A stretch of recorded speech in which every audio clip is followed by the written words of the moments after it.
Баршаларыңызға ассалаумағалейкум. Құрметті тәуелсіз отан арнасының көрермендері, бізге әрдайым қолдау көрсетіп келе жатқандарыңызға алғыс білдіреміз. Каналға тіркелмегендеріңіз болса, міндетті түрде тіркеліп қойыңыз. Біз хабарымызды жалғастырамыз. 2022 жылғы сайлауда бір реттік мерзімге сайланған Тоқаевтың мерзімі 2029 жылы аяқталады. Биліктің ауысуына белсенді дайындықты бастау әлі ерте. Дегенмен Стан КЗ тілшісі қазақстандық саясаттанушылардан Қазақстанды келесі кім басқаруы мүмкін екенін сұрап білген еді.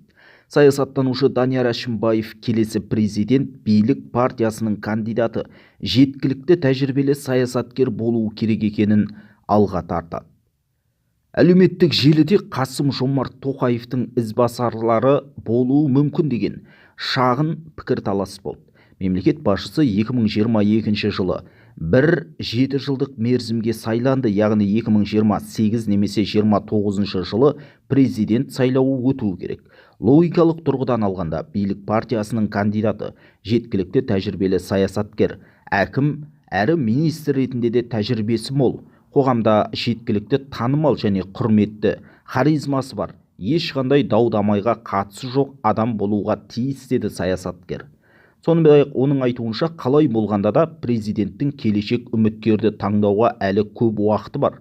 Былайша айтқанда, тізім бара-бара қысқара береді. Бүгінде дәл осы өлшемдерге Ерлан Қошанов, Қанат Бозымбаев және сол айтылып жүрген Иманғали Тасмағамбетов сай келеді. Алғашқы екеуі Тоқаевтың командасына кіреді және жалпы оның бағытын жалғастырады. Дегенмен қалай болғанда да президенттің келешек үміткерді таңдауға әлі көп уақыты бар, деп түсіндірді Данияр Әшімбаев. Ал саясаттанушы Ербол Еділов президенттікке кімдер кандидат болу мүмкін екенін айтып көрді. Ол қазіргі үкімет басшысын, сыртқы істер министрін кандидаттар тізімінен көруге болады деп отыр. Бұл қатарға қазіргі үкімет басшысы Олжас Бектеновті, премьер-министрдің орынбасары сыртқы істер министрі Мұрат Нұртілеуді айтуға болады. Президент әкімшілігінің басшысы, мемлекет басшысының кеңесшісі секілді кісілерді атап өте аламыз, дейді Ербол Еділов. Қазір елімізде инвестиция және экономика жағынан қарқынды жұмыстар жүзеге асырылып жатыр. Қазіргі президенттің бағытын ұстайтын адамды айту әлі ерте. 2029 жылға дейін әлі қанша уақыт бар? Біз қайда асығып жатырмыз? Осы уақыт аралығында жаңа фигуралар шығуы мүмкін. Енді мемлекет басшысының командасындағы жақтастарының бірі болатыны анық, дейді Ербол Еділов. Ал политолог Ғазиз Әбішев қазіргі президент өзінің саяси бағытын жалғастыруға ұмтылатынын атап өтті.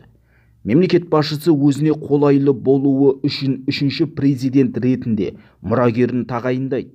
Ол кандидаттың қолында айтарлықтай экономикалық, қаржылық, саяси, әкімшілік, бюрократиялық, идеологиялық ресурстар болуы әбден мүмкін. Демек, негізгі сценарийлердің бірі сабақтастық. Бұл өткір саяси күресті жоққа шығармайды. Күшті оппозициялық кандидат та шығуы мүмкін. Қазіргі жағдайдың түбегейлі өзгеруі де ықтимал. Президенттік үміткер 45 пен 68 жас аралығындағы қазақ азаматы болуға тиіс.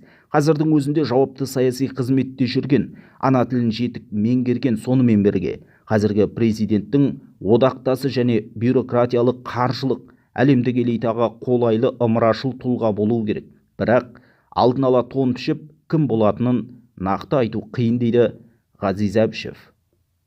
Осы орайда тағы бір тұлғаның есімі аталып жатыр. Бұл Мұхтар Жәкішев. Ол өзін президент боламын деп есептейді. Мұндай болжамды Злобная Татешка телеграм арнасының сарапшылары жасады. Бұны Дала Ньюс КЗ арнасы хабарлаған болатын. Ендеше сарапшылардың сөзінше Жәкішевтің медиа алаңнан жиі көрінуінің де себебі сол. Ал оның сотты болуы сайлауалды кампания ұйымдастыруына кедергі келтіруі мүмкін. Бірақ түптің түбінде қандай да бір адам билікке келу үшін заң өзгеріп, белгілі бір шешімдер өзгертілген кездер болды ғой. Мысалы, Грузияда 2011 жылы сол кездегі президент Михаил Саакашвили арнайы қаулы шығарып, миллиардер Бицин Иванишвилидің азаматтығынан айырғанымен, ол келесі жылы парламент сайлауында жеңіске жетіп, премьер болды, дейді сарапшылар. Еске сала отырайық, бұған дейін де сарапшылар Мұхтар Жәкішевтің Вадим Барейкаға берген сұхбатын талдады. Әңгіме уран кен орындарының шетелдіктерге тиын-тебенге сатылып кеткені туралы болып отыр. Сарапшы Нұрлан Жұмағұлов Фейсбукте Қазатомөнеркәсіптің үлесі Әблязовқа қанша ақшаға сатылғанын, ал ол кейін шетелдерге үлесін сатып қалай байығанын айтады. Бұл жолы олар уран кен орындары канадалықтарға тиын-тебенге сатылғанын түсіндіруге тырысты. Өкінішке қарай, интернет бәрін есінде сақтайды. 2005 жылы Қазатомөнеркәсіп $120,000 Қызылқұм жауапкершілігі шектеулі серіктестігіндегі үлесінің 30%-ын Әблязовқа сатты. Кейін ол канадалық кәсіпкерге сатты. Бірнеше айдан кейін 2005 жылғы қарашада канадалық кәсіпкер бұл үлесті Uranium One компаниясына $75 миллион қайта сатты. Жәкішев уран бағасының бір фунты $136 болған кезде үлес сатылғанын айтқан сәтте құйтырқылық жасап отыр. Мұндай баға 2006 жылы болды. Қандай да бір себеппен Жәкішев бетпақдала жобасындағы 70% үлес сатылғанын айтпады.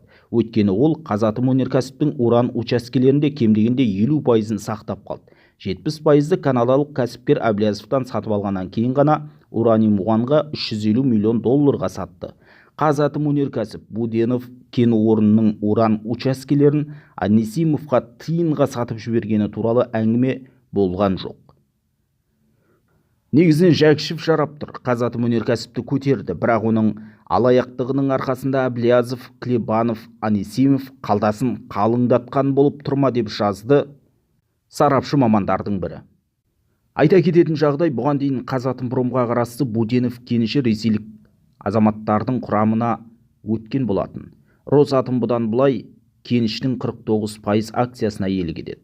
Алайда Қазатомпромның бұрынғы басшылығы бас директор Ғалымжан Пірматов, басқарма төрағасы Мәжит Шәріпов, бас операциялық директор Аслан Бөлекбай және басқа да топ менеджерлер Буденовты ресейлік монополиске сатуға қарсы болған.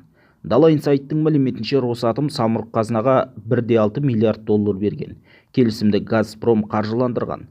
Жалпы, келесі президент сайлауы бұл Жәкішев туралы айтылып жатқан әртүрлі әңгімелерге байланысты ма жоқ па, ол жағын білмейміз. Бірақ та Жәкішевтің кандидатурасы алдыға шығатын болса, бұнда билікке үлкен оппозициялық күш келе жатыр деген сөз.